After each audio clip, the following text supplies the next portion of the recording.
இன்னிசை பாடி வரும் இளம் காற்றுக்கு உருவமில்லை.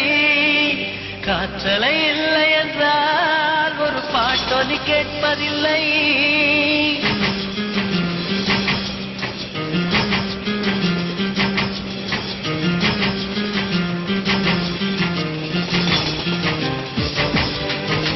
இன்னிசை பாடி வரும் இளம் காற்றுக்கு உருவமில்லை. காற்றலை இல்லை என்றால் ஒரு பாட்டொலி கேட்பதில்லை.